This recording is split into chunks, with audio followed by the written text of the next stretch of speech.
Hello again, and welcome back to Anna Rose Reads the podcast. I am your host, Anna, and I am incredibly excited, as always, to be sharing this episode because today is a very special episode. It's actually a little bit of a triple feature if you think about it.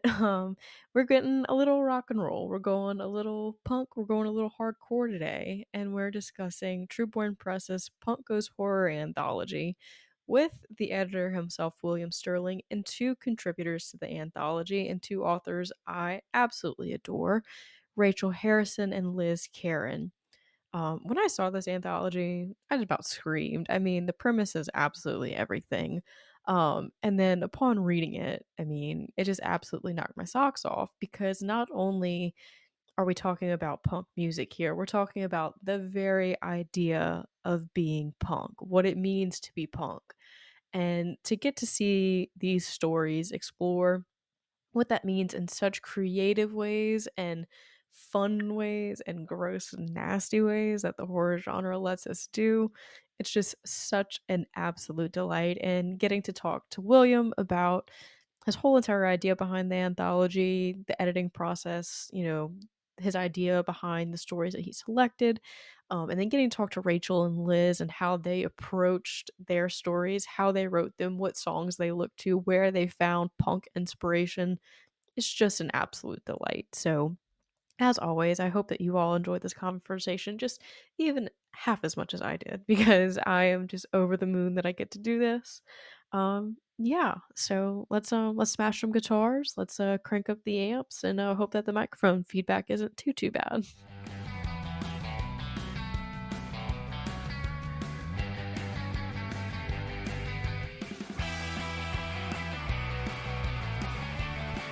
Hello everyone, how are you all doing this afternoon?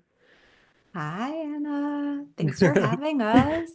You're welcome. Oh, I'm just so happy that y'all are all here. And so I'm gonna go ahead and introduce you all because this is the first time I've hosted multiple people in an interview, which is really exciting. But with me today, I have William Sterling, Rachel Harrison, and Liz Kerin, and we are all here to talk about Punk Goes Horror, which is an anthology that's coming out in March from Truborn Press. I have been fortunate enough to get a early copy of it. I've read it and I've loved it. So I'm hoping to talk to each of you with the different parts that you played in this anthology and just like kind of punk music in general. I think it's really cool to talk about art in general, and music's part of this form of art that y'all have contributed to. So I'm really, really excited. If people are not familiar with y'all, I'm going to let y'all go around and introduce y'allself. So, William, if we want to go ahead and start with you, if you want to go ahead and introduce yourself to everybody, floor is Sure. yours. All right. My name is William Sterling. I am I call it popcorn horror writer. I like kind of goofier horror that doesn't necessarily dive into the nitty-gritty of the human psyche as much as just like the stuff that people have fun with, like Goosebumps for adults sort of vibes. Um, I edited this anthology, which is super cool. It's the first anthology I've ever edited, and I'm so excited to talk about it. It's merging two of my favorite things in the world, rock and roll and horror. So, yeah, I'm in my lane right now. That's awesome. That's really exciting to hear. And I'm like really impressed that this is your first anthology. And like I'm really excited to like see what you have to say about the process and everything like that. Rachel, if you want to go ahead and introduce yourself for anybody who may not be familiar with your work and yourself. Um, Hi, I'm Rachel. I am the author of The Return, Cackle, Such Sharp Teeth, Black Sheep, So Thirsty, and my next novel, Play Nice, is coming out in September. Um, I also write short stories, and um, yeah, that's me. I should have perfected a pitch by now, but every time someone's like, introduce yourself, I'm just like, what's my name? What have I done? Like, Oh no, I very much relate to that, so I get it. And last but certainly not least, Liz, if people are not familiar with you, what should they know about you? My name is Liz Kerin. I wrote most recently those sad vampire books, Night's Edge and First Light, which was a duology. And the second one came out last year. I am the opposite of William, even though I love Goosebumps, and Goosebumps for Adults sounds like an amazing time. My writing is everything that your writing is not. I'm like, oh, I do want to dig deep into the human psyche and cry for 3 days. That sounds great. I don't know. So I think that probably my story was a weird one when I sent it to you, and we'll talk about that. Like, oh no, Oh what's she yeah. doing? Oh yeah. This is exciting. Yeah. Yeah, and we will get into that so much. Like you and Brian McCauley both just threw absolute curveballs to me, and it was so fun. Brian's story. Oh my goodness. I read that one and I messaged him immediately because I was like, "Are you okay? Like, is everything okay at home? Like, are we good?" But no, that's a great story. All of y'all have great stories in this anthology. There's not a bad one. So to kind of open up this conversation in broad strokes, I figured this might be a little bit directed more towards you, William, but kind of how the anthology got its footing, where it started, where it's gone, what the expectations were, what you got. Because, whenever you do a call for stories like these, I'm sure you have some ideas of what the stories are going to look like, and then they roll in and they probably look a little bit different. And I could be wrong in that assumption as well. But with something like this, taking something like punk music and music in general, music means so much to so many different people. So I imagine it was a really interesting experience to get these stories in. And so if you just want to talk about the anthology as a whole and all of those great things, I would love to hear about it.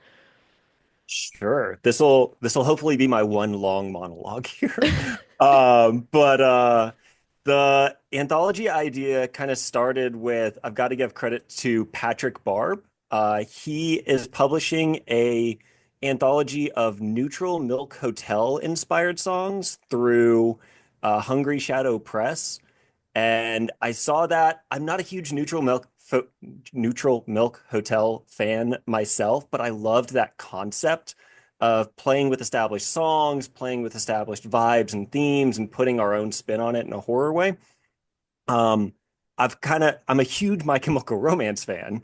So when I saw that Patrick was doing that anthology, I reached out to Brandon Applegate, who runs Hungry Shadow Press, as hey, if you want to make this a continuous thing, I kind of have this idea for another anthology like that. Would you be interested? We talked. He didn't go for it for reasons that made so much sense. But that idea just kind of sat around in my brain for a while. And Brian McCauley and I are friends, so I reached out to him as if I put this together somewhere, would you want to write a song for it? And he's like, yeah, let's do it. So I've got Brian on board, and we're bouncing this around. And somewhere in that process, it just kind of cracked open for me. Like, why would we restrain this to just one band? There's so many different songs. There's so many different artists that inspire different people. Why not just go just general rock goes horror? And then I remembered those punk goes pop albums from way back in the day, that were kind of these discovery rabbit holes of finding like hardcore and punk bands and all those different things. And it was like, aha, here we go. I've got a title now, Punk Goes Horror. So with that in the bag and the idea that I wanted a horror story anthology inspired by songs that people loved, I started reaching out to invited authors. I reached out to Christoph Paul, who runs Clash Books. I reached out to Rachel and Liz. I reached out to Glenn Rolfe. I reached back out to Brian. Hooray. And which is kind of like, hey, this isn't a fully formed plan yet. And I think my initial pitch to all of y'all was just like painfully broad. But here's the idea. Do y'all have any songs you would want to write stories to? And you all came back with these really cool, but also super varied ideas. And I decided to just go with it, like not say no to anybody. Like Alkaline Trio, Rachel wrote an Alkaline Trio song, and that was exactly what I was thinking for this anthology. It is very like focused on rock culture. It is a punk rock song, a pop punk song, all of that stuff. Brian comes back to me, like the person that's been in this from the front, with like, okay, Brian, punk goes horror. What do you want to do? He's like, Dashboard Confessional. Like, wait, that's not punk at all. But okay, you know what? Never mind. It's Brian McCauley. I'm just going to step out of his way and trust him. And I'm so glad I did because what he turned in was awesome. And it was the same exact story with Liz. I reached out to her. She was gracious enough to come on board, not knowing who I was or anything else about this. But she came back with that PJ Harvey song, Down by the Water. And again, it was like, this isn't really, you know what? I'm just going to go with it. Let's see what happens here. And it's so good. I didn't think like folk horror punk could meld together, but it's beautiful and great. So I learned a lot of lessons about staying the hell out of people's way, which is, so fun and not trying to force my vision on other people. And then we got to the open call period and things got even weirder. Um, but the through line of the stories that got accepted into the anthology eventually was they had this deep-seated love for the songs that they were writing to. There was some sort of a through line between all the stories in this anthology of like righteous anger and anti-establishment and standing up for yourself and what you believe in as an individual that just rang as punk, even if the songs weren't necessarily punk or the stories weren't necessarily punk, or that there's something that binds all of this together, even when we're trying to slam bang cosmic horror with folk horror, with emo sad boy horror, Brian. And that's where I'm going to stop. No, that's amazing. And that kind of like brings me to my next really, really broad question that I'll open up to everybody. Is like, what does punk look, sound like, mean to y'all? Because like in my head, whenever I think of punk, I think of like old school Ramones punk. Like I think of like very like dated punk, and then like of course there is like the more of the punk that was like from whenever I was like in middle and high school, which is like kind of like Paramore, I guess, and My Chemical Romance and that kind of thing. But sometimes I feel like I'm like, oh, it's kind of poppy for punk, and so like I tend to lean more towards that older idea of punk. But in general, my understanding of it is like it's just kind of it's not conformist, it's your own thing, and to be popular is to not be punk, which is a little bit ironic of the punk genre itself, and there's all this debate about it. So Rachel and Liz, Rachel, if you want to go ahead and go first, what does like punk look, mean, and sound like to you? Obviously, you picked an Alkaline Trio song, but in broader terms, what does it look like? I mean, punk is a state of mind. Punk is an attitude. Like, there's a lot of things to like, something's either punk or it's not. Like, it's a vibe. But I'm an emo kid. Like, I grew up in the aughts, and so like I was, you know, Black Eyeliner, My Chemical Romance. The first show I ever went to was Taste of Chaos, The Used, AFI, um, My Chemical Romance. And so um, to me, like there's different eras of punk and different iterations of punk. And like, yeah, if I was around when the Ramones came out, like, yes, I would have been watching at those shows. But um, I think it's different to every generation. And like for me, my generation of punk was like emo punk and, like brand new, like that's what you would rage to. Like, I was a big Say Anything fan too. Like that was like it's my quote in the yearbook. um, but that's where you put your feelings, that's where you put your angst. And so that is punk to me. And especially like I have a really special place in my heart for Alkaline Trio. Like I remember watching the music video, I think maybe this could be maybe for This Could Be Love, but it was off the album Good Morning. And like my grandparents' house with my cousins and like my oldest cousin who was like the cool cousin. Was like, oh yeah, Alkaline Trio. And like, from the time 2001. So I was like 11. Just like a big part of my, you grow up and like I was listening to the radio in my mom's car. I didn't have access to like that kind of music until then. It's just a lightning bolt of like, this is something different. This is something like all of these feelings I have that don't fit into like Fleetwood Mac. Like this is where I put this. Um, yeah, so that's my my rambly answer. Oh, Can I ask a follow-up question? Yeah. please. What was the quote in the yearbook?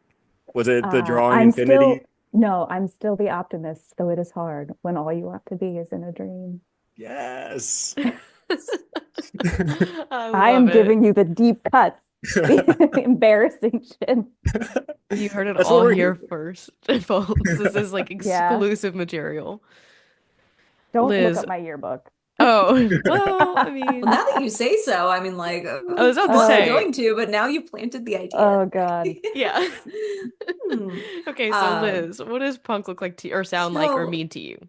So this is kind of piggybacking on what Rachel just said because she and I grew up around a very similar time period and in a very similar geographic region as well. I was like on the East Coast and like that whole emo core scene was so huge where I was like brand new and Taking Back Sunday and The Used and like I had this one friend who like every time I would sign on to AIM he would send me a list of like four new songs that he wanted me to go LimeWire and download today. And he's like, these are the ones. These are the ones. And he was the first person, like he knew about My Chemical Romance before like anybody else did.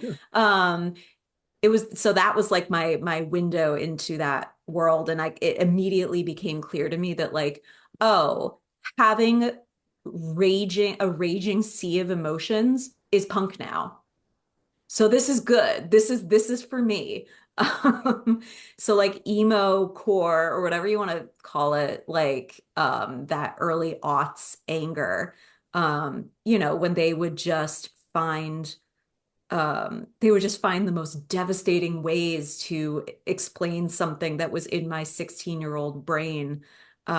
So yeah, like emotions became punk rock, and that during that time was very necessary for me because I feel like I was living in a world that was very constrained emotionally, and I was always being told to like dial it in, don't talk about that, and I was like, they're talking about it. Um, and then in terms of like the history of punk rock, I mean, like you were saying, we were young, so we were not, you know, going to the mosh pit when the Ramones and their ilk were playing at CBGBs and et cetera. But like, I got really into like, I guess like Riot Girl stuff when I was in high school. And then that kind of expanded to other female artists just from the 70s and 80s. And that's, you know, kind of how I stumbled upon PJ Harvey years ago. And again, like, was not, you know, I don't consider her to be like, oh, this is punk, but it had to do with that one song that had, you know, it was kind of a chicken and the egg situation where I was like, that song makes me think of this. And this is really disturbing. This is horror. And this is very emo. Emotions are punk rock. I can get from A to B with this. So, Well, and I think any woman making really gritty, angry, twitchy, vibey music um, at any time in our musical history is also in and of itself very punk rock, even if that is not necessarily their preferred genre. You know, just to be out there and articulating your worldview through music and putting it out there for, you know, people who might not get it. Like punk was very male dominated. And, you know, if you're a woman, you get up there on the mic or you're releasing a record and the point is to be angry. Well, what are you angry about as a woman? That's going to maybe look different. So that's very brave. Yeah, again, a really rambly answer, but I'm really into this. And I was so happy when William got in touch. I think it was Rachel, like, who maybe like put us in touch. I don't remember like how this came about, or was it Brian? Who was that? It was after I met them, and then I Did, heard from you. did Um, Christina meet you in Seattle at an event or something? ooh, was That it might have been it. her? That was it. Okay. And maybe I'd heard Brian and Rachel were a part of it, and I was like, okay, I'll do Yes. that. They're so cool. I'll do it too. So here we are. no, I love a long, rambly answer. And there's like kind of two things I wanted to touch on from what you said. You know, I think growing up and being like a teenager is like it's very punk in and of itself because there's some point when you deviate from home. Like you identify with things outside of your normal like little routine and bubble. And so, of course, for everybody it's going to look different for what they relate to. And like you said with PJ Harvey, that's not somebody that you necessarily would think like, "Oh, that's punk." But I think anybody, any artist can have a punk song or a punk vibe to whatever their art is, without that being their whole brand or identity. Like for instance, like there's a Florence and the Machine song that I think of that has like similar angry vibes about being angry and being a woman or the female experience and things like that. And that's not necessarily punk, but it's similar feelings. What song is it? You must tell me. I think it's Dream Girl Evil, if I'm not That mistaken. song's the best. Oh, it's so good. Oh, Run it's through a so brick wall good. after listening to that one. Yeah. Oh, and it's so Um, sexy. I'm just like, why is this the best song in the world? I know it's We could so do a so whole good. episode about that song, a whole anthology about that song. William. Just putting it out Yeah. there. Yeah, so no, those are great answers, and I really love the approach that you all have taken to the genre because I think that that's the beauty of art in general and music and similarly writing and reading and things like that. So they all work really, really well together. So whenever, for Rachel and for Liz, and William, you kind of already talked about this already, so I don't mean to dodge this question for you, but you kind of already answered it whenever you spoke about what you were looking for with this anthology. What was like the approach for Rachel and Liz? Like, did you have a song in mind that you were like, oh, this is perfect, I'm gonna rock with this? Whenever you sat down to write something, or did you have like multiple songs that you felt like you could kind of run with? Like, what did that look like, the writing process versus the listening process? Liz, if you want to answer first. Sure. Well, like I said a few minutes ago, it was kind of a thing where I had this concept for this story a while back. And like, so that was sitting here. And then separately was my love for this particular song. And I kind of realized where that very dark emotional Venn diagram was. And so, the idea that eventually became the short story kind of just like sat on the back burner for a year or two. But every time I would hear that PJ Harvey song Down by the Water, I would think about this idea. I'm like, someday I have to just do it, but I'm lazy and I'm busy and I don't have a good reason to. And short stories are hard. And, my agent says they don't sell, so don't write them. And like, and then whatever. And then um I was at StokerCon and I was on a panel there where like we were talking about, twists on monsters that we don't really see a lot. And I said, I want to do Little Mermaid in reverse and have it be a really gross folk body horror. And that was kind of the first time I spoke the idea into existence. And then kind of like that exact same week was, I think, when we got the call for you to when I heard from William about the anthology. So I was like, oh, okay, I got it now. It's time. It was just an awesome confluence of all of those separate entities that I was really excited about just kind of came colliding. And I'm so happy that it happened that way. Yeah.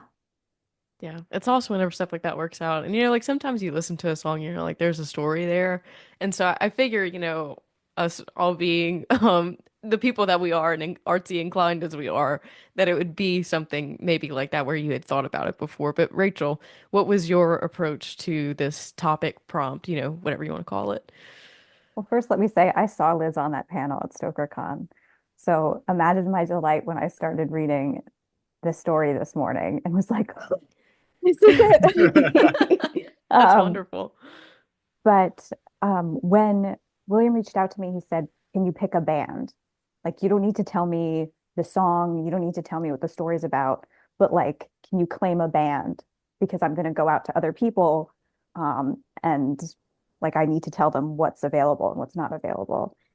And so to me, like, the answer was just like, well, Alkaline Trio, like, of course, like, I can definitely, because um, like as I was saying earlier, Alkaline Trio is a kind of special band to me. And I like years ago, I was like, I want to write a novel, write a story the way Alkaline Trio's music makes me feel, which ended up being Black Sheep, the song Burn. I think it's Burn.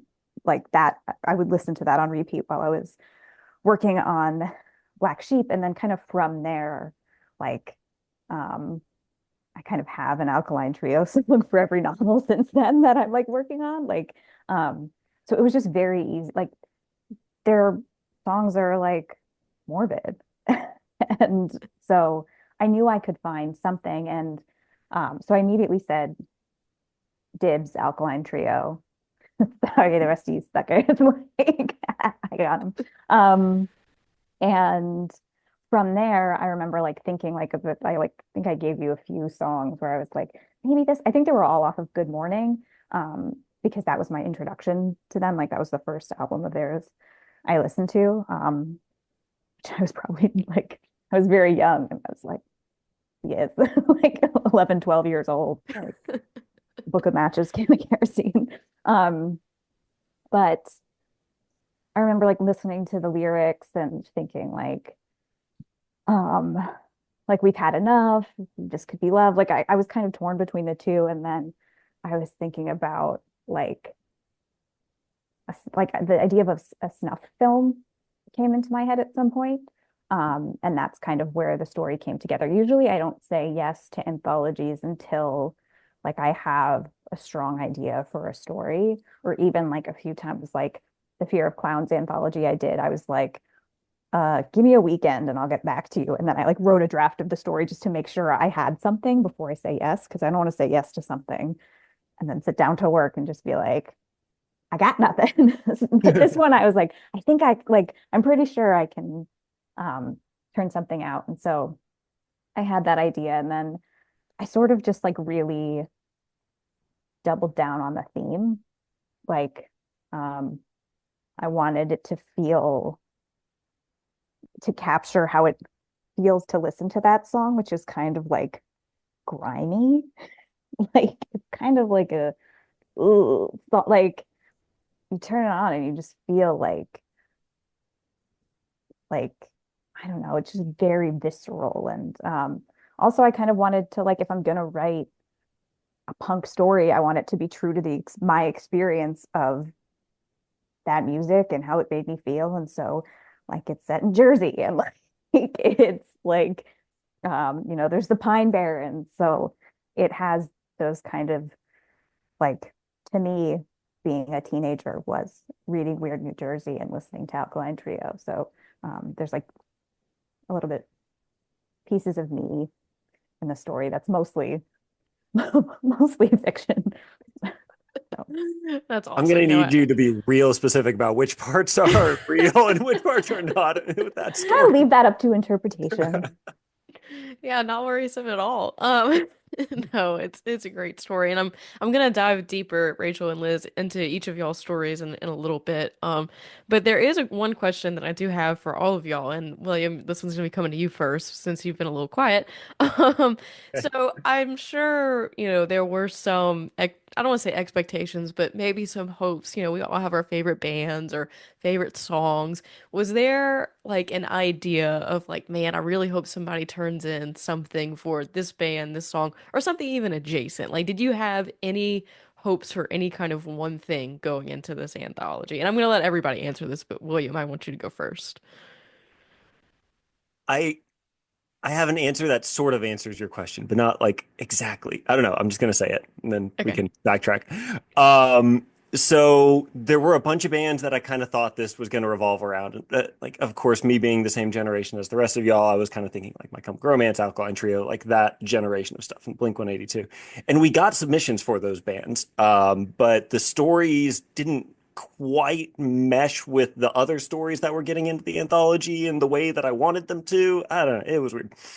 Um, and I was also expecting a whole lot of something goes wrong at a rock concert stories, which also we got a lot of. Like Wendy Dalrymple's is in there, and it's a great example of that. Brennan LaFaro's is in there. It's a great example of that.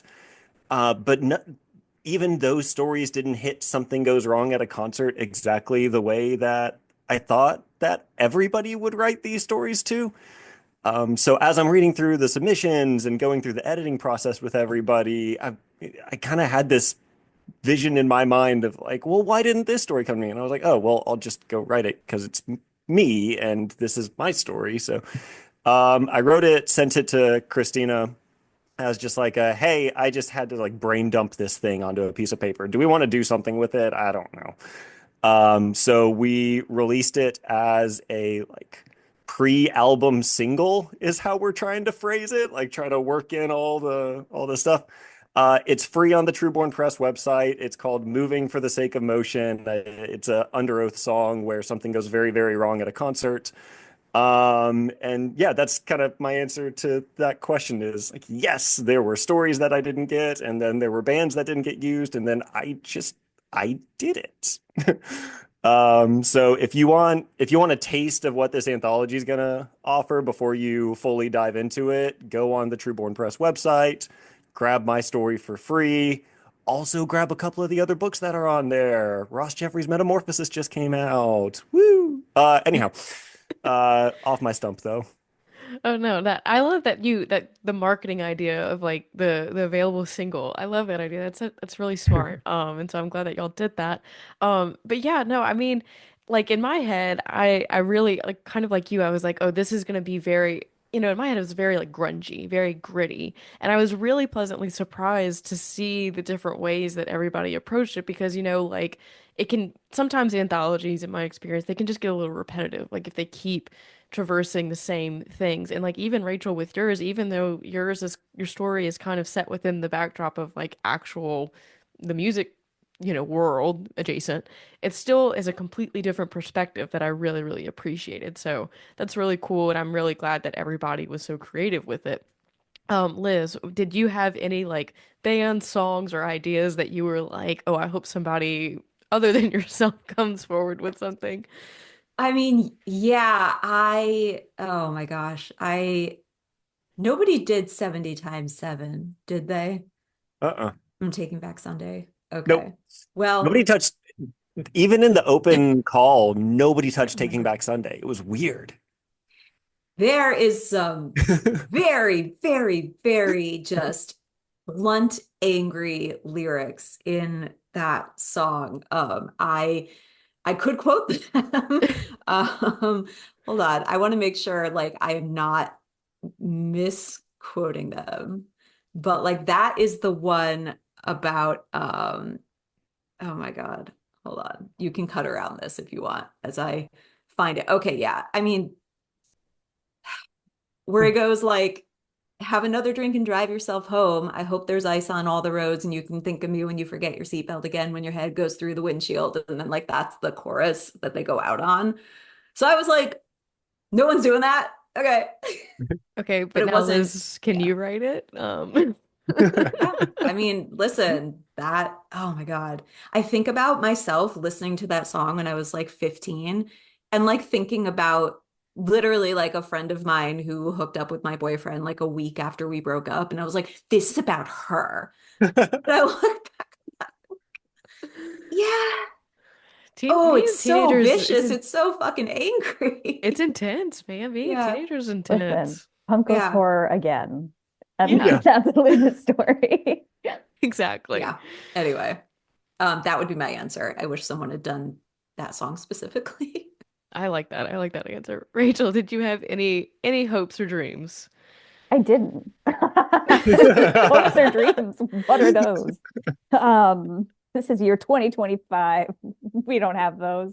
No, I don't think I did. I think I was just like, um, let me make sure I can pull this off for myself, like very eyes on my own paper.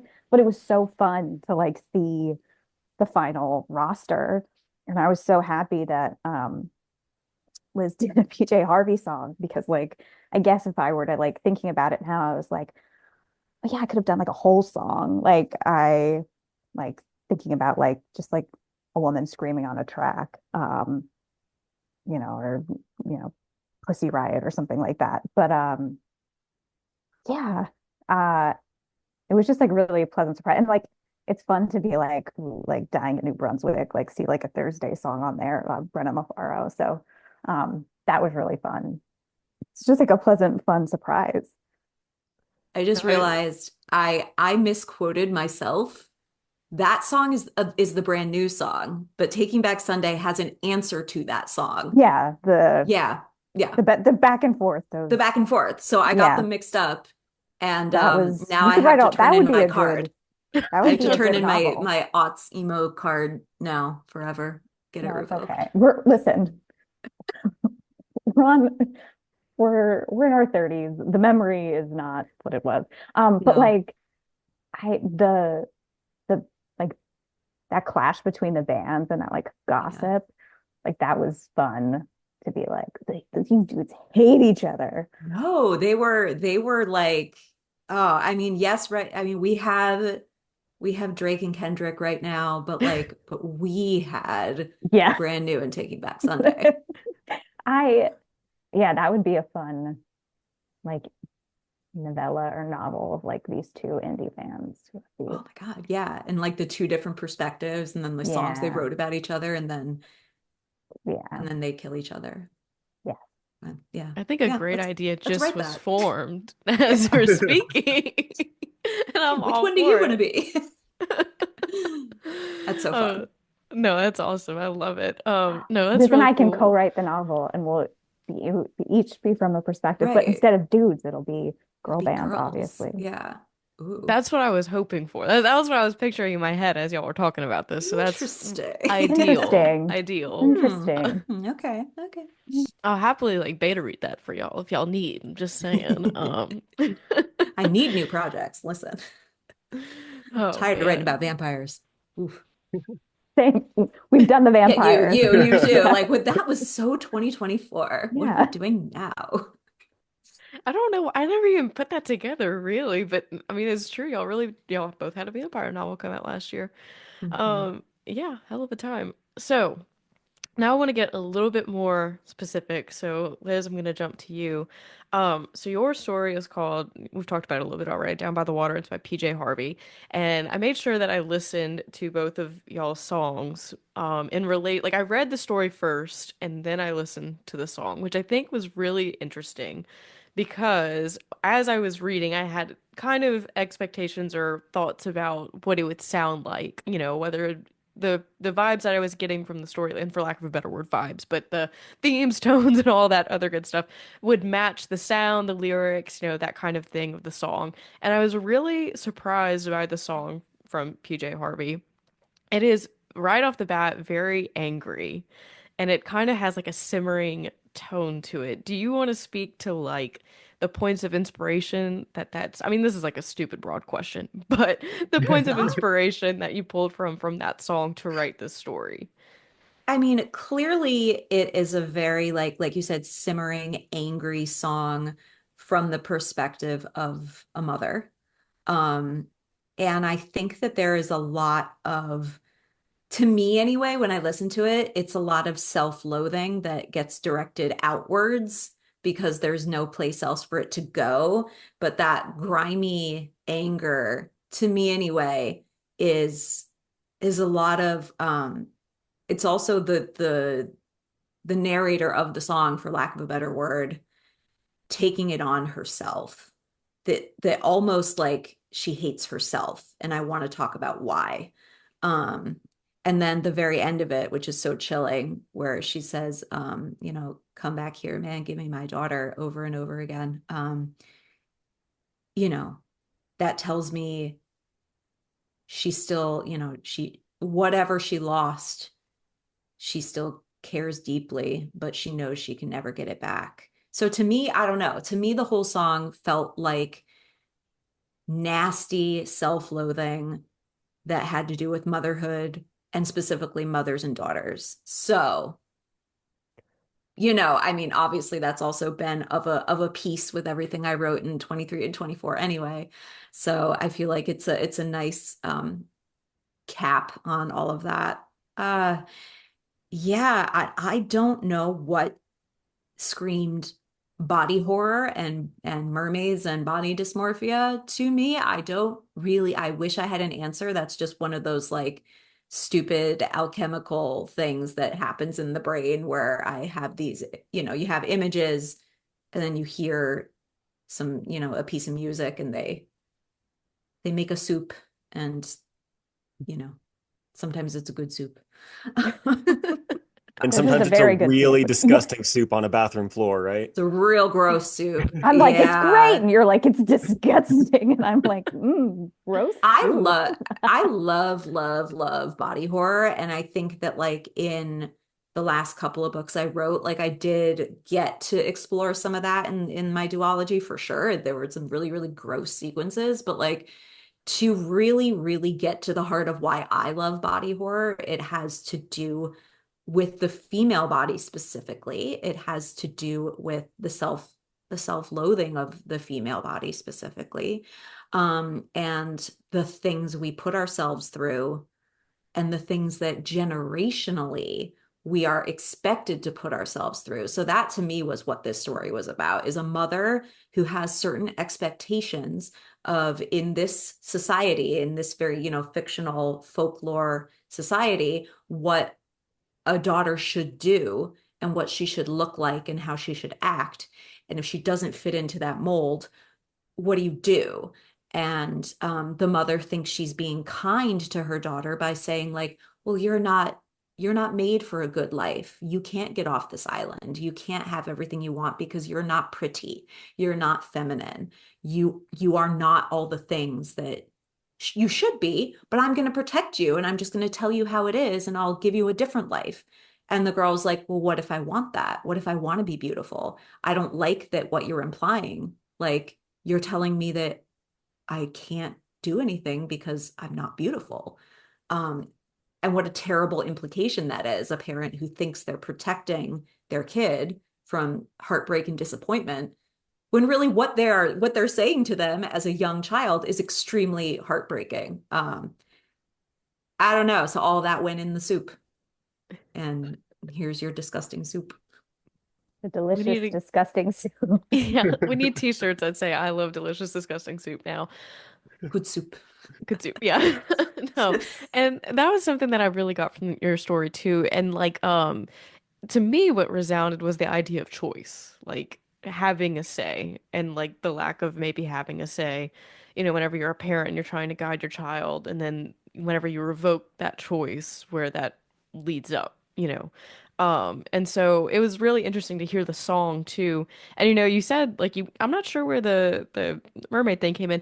There's parts of that song that were like I don't know if it's like the refrain at the end, but like kind of like the chanting that it's kind of like a siren song, like the repeat, the callback. And so I mean I'm not surprised that it ended up, in your brain summoning thoughts of something You're like so that. right. Yeah, now I think I understand like, the math of that where, it's big fish, little fish swimming in the water. Like I'm thinking about water and fishes and daughters and the way it gets chanted is like a spell. It's like an incantation, but a very, very dark one. So Yeah. then you get the witchcraft of it all. Yeah. You cracked it. That's the reason. Thanks. Anytime, anytime, happy to help. But no, I definitely got like those similar feelings from that song, and and with your story and everything. So it's always really interesting to see how they work hand in hand and how these things are in communication with one another. And so Rachel, same goes for you. I read your story, and if you were going for gritty and grimy, you got it. You definitely nailed it because I think I was like sitting on my car in my lunch, like wrapping up running errands, and I was like, oh, I think I can squeeze this in before I have to go back to the office. And I just sat there, and I feel like it's one of the darker things that you've written, and I freaking loved it.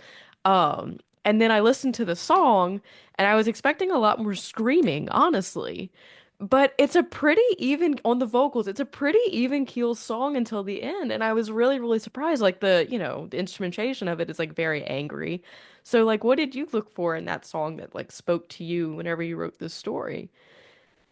Well, before I answer, I just want to like slip in a compliment because I love Liz's story so much. I'm just like, it's just so creative and has like such an amazing opening line. It's, I think, really thrilling to like inhale that kind of creativity because like approaching reading the anthology, like I was, expecting a lot, like I had only had the context of my own story. And so to like be transported to this other world, I was like, oh my God, like I didn't even like, I was just thinking like I was like, I feel like I was thinking very like here and Liz was thinking like way out here. And I was I just like appreciate blown you away by saying her that. story. And I Yeah, also just think it was I felt like the fish out of water, the black sheep. There you go. fish out of water. But like I no, I loved it. And Thank you. it's just like really excited. Like I'm excited to read the rest of the anthology just to see what everybody did with theirs. But like I've been listening to the song over and over again for 20 years. So I like it's kind of like in like real deep in here. So I think maybe I listened to it. Yeah, I did listen to it because I was kind of deciding which song to do. And so I was listening to it, I was reading the lyrics and kind of being like, what could I do with this?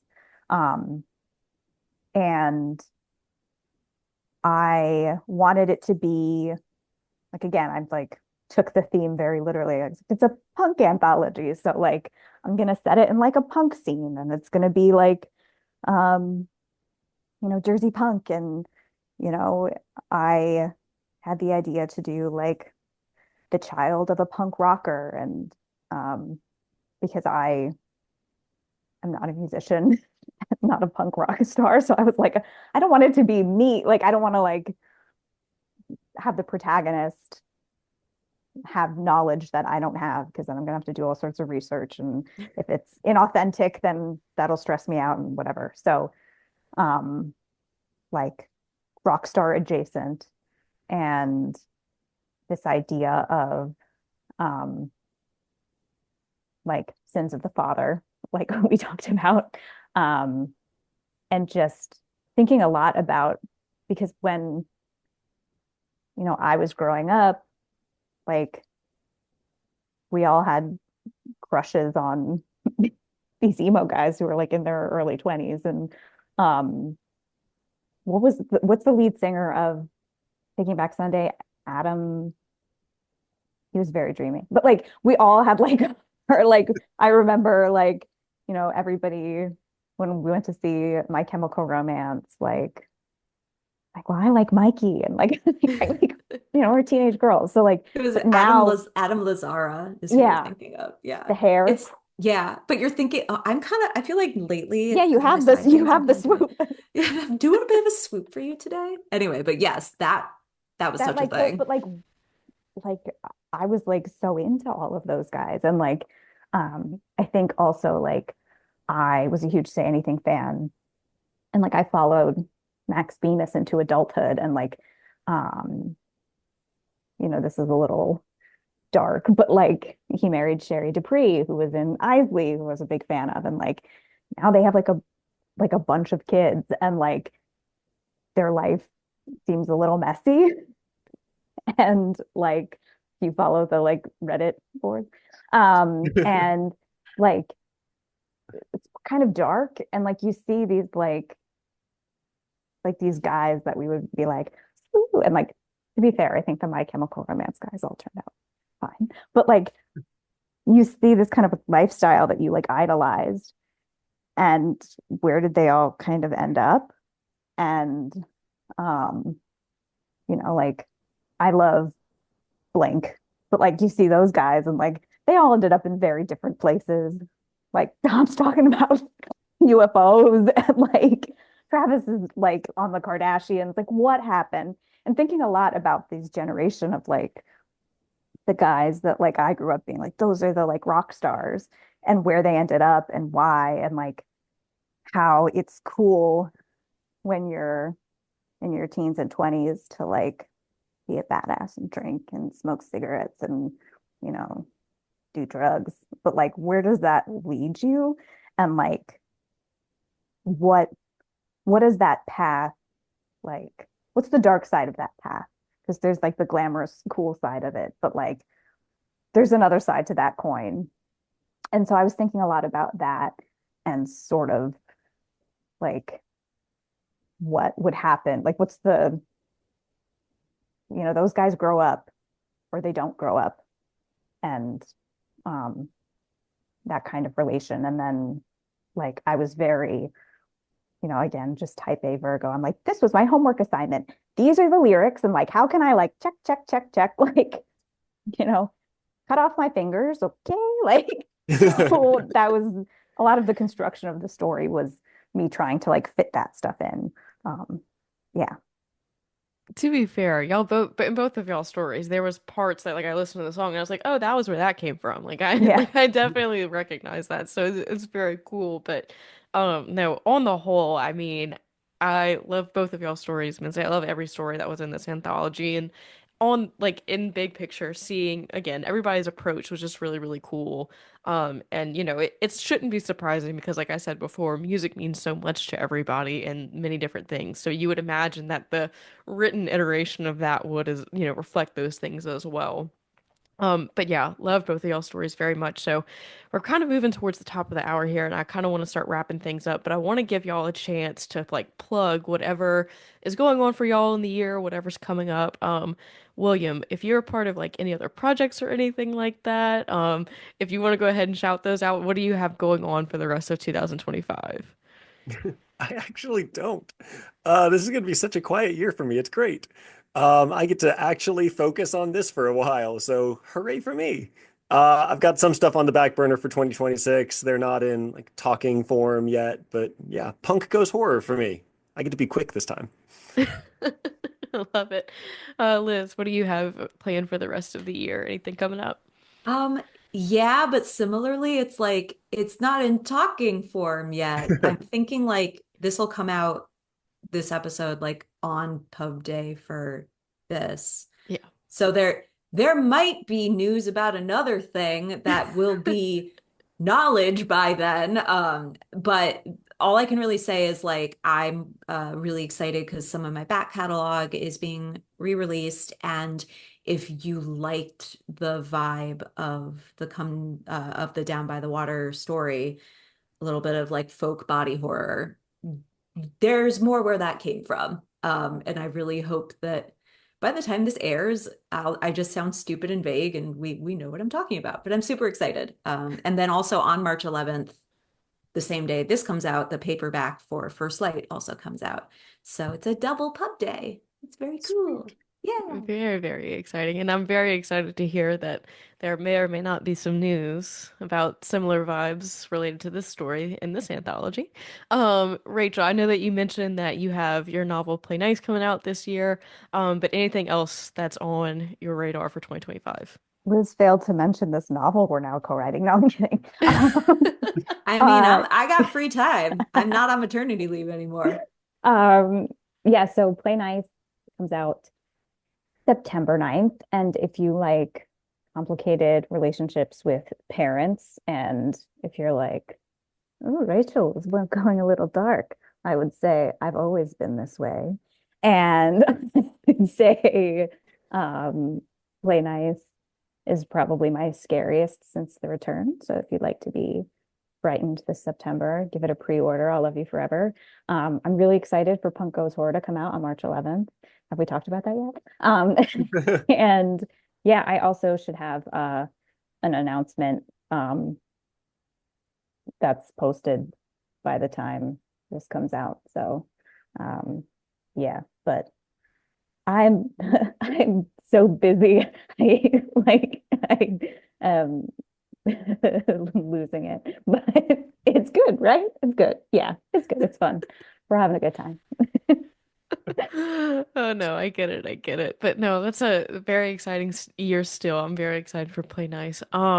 But yeah, no, I want to thank all of y'all for y'all's time and speaking so candidly about all of this. It's always such a pleasure to hear about, the inspiration and even some of like the fun little things, and especially as it relates to music and in writing, it's always a great time if you ask me. So thank you all so, so much. And until I talk to y'all next time. Thank Thanks, you. Anna. Thank you.